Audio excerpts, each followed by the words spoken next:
September 21వ తారీఖు అంటే గత 15 రోజుల నుంచి కూడా ఈ యొక్క మహాలయ పక్షాలు అనేవి రావటం కూడా జరిగింది.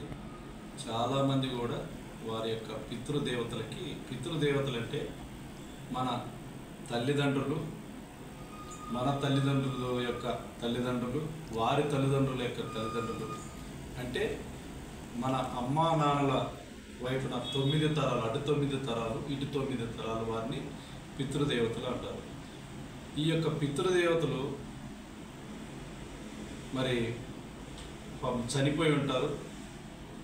చనిపోయి వారు ఆకలితో అలమటిస్తూ వారు ఎప్పుడు ఘోషిస్తూ ఉంటారు.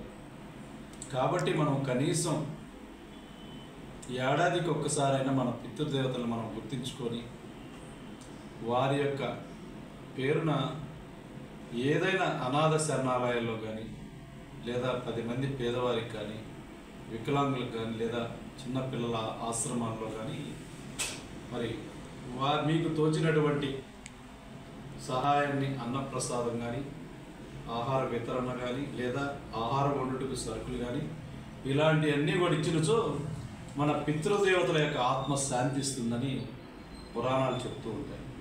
కాబట్టే రేపు 21వ తారీఖు మహాలయ పక్షాలు టైం అంటే 21వ తారీఖుతో పూర్తవుతుంది. అర్ధరాత్రి 12 గంటల వరకు ఉంటుంది. కాబట్టి మరి మన దాతలు కానివ్వండి, లేదా మన శ్రేయోభిలాషులు కానివ్వండి, వీరందరూ కూడా ఈరోజు రేపు భారతదేశంలో ఉన్నటువంటి వారి చనిపోయినటువంటి పితృదేవతలందరూ కూడా అన్న సంతర్పణ చేస్తే వారి యొక్క ఆత్మ శాంతిస్తుందని ఈ సందర్భంగా మరి మీ అందరికి కూడా తెలియజేస్తుంది. కాబట్టి మీరందరూ కూడా మేము గీతామయ వృద్ధాశ్రమం, గీతామయ బాలభవనం మరి అనేక సేవా కార్యక్రమాలు చేస్తుంటాం. మాకు అనేక మంది సహాయ సహకారాలు అందిస్తుంటారు. మా యొక్క వృద్ధాశ్రమంలోనే ఆహారం పెట్టండి అని కాదు, మీ దగ్గరలో ఉన్నటువంటి అనేక వృద్ధాశ్రమాలు ఉంటాయి, వికలాంగులు ఉంటాయి, పూర్ స్టూడెంట్స్ ఉంటారు. కాబట్టి మీకు తోచినటువంటి సహాయ సహకారాల్ని మీ ప్రాంతంలో ఉన్నటువంటి వారికి అందించవలసిందిగా కోరుచున్నాం.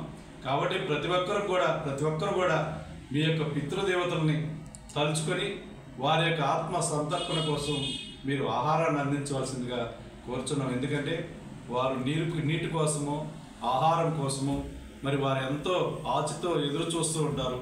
మా యొక్క వారసులు మాకు ఆహారాన్ని అందించట్లేదని.